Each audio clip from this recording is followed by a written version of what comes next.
Et si je vous disais que votre cerveau peut changer en seulement 30 jours à cause de quelque chose que vous consommez peut-être tous les jours sans y penser? Au début, tout commence innocemment. Un café sucré le matin, un petit gâteau après le repas, une boisson sucrée pour tenir la journée. Rien d'alarmant. Et pourtant, dès la première bouchée de sucre, votre cerveau réagit. Il active un circuit précis, celui du plaisir. Une substance chimique est libérée, la dopamine. Et là, vous ressentez un petit pic de satisfaction. Rapide, agréable, presque innocent. Mais votre cerveau, lui, n'oublie rien.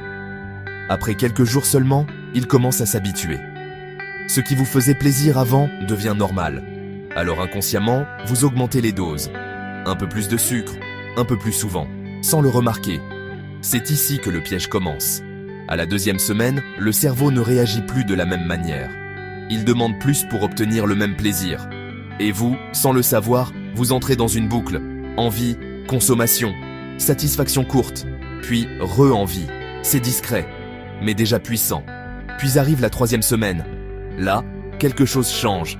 Vous n'êtes plus seulement attiré par le sucre, vous en avez besoin.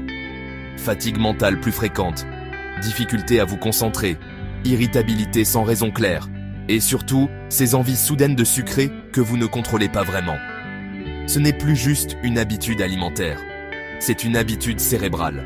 Et au bout de 30 jours, le cerveau peut fonctionner différemment, moins stable, moins concentré. Comme si une partie de votre clarté mentale était brouillée, pas détruite, mais perturbée. Le plus dangereux, c'est que tout cela se fait sans douleur, sans alerte, sans bruit. Juste des petits changements, jour après jour. Mais voici ce que peu de gens savent. Le cerveau n'est pas figé. Il peut aussi revenir à l'équilibre. En réduisant progressivement le sucre, il peut retrouver sa sensibilité naturelle, son énergie et sa clarté.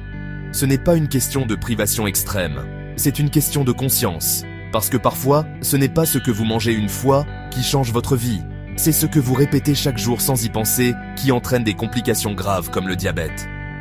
N'oubliez pas de vous abonner pour ne pas manquer nos prochains conseils santé, likez et partagez ces astuces pour mieux prévenir le diabète et les maladies liées au sucre.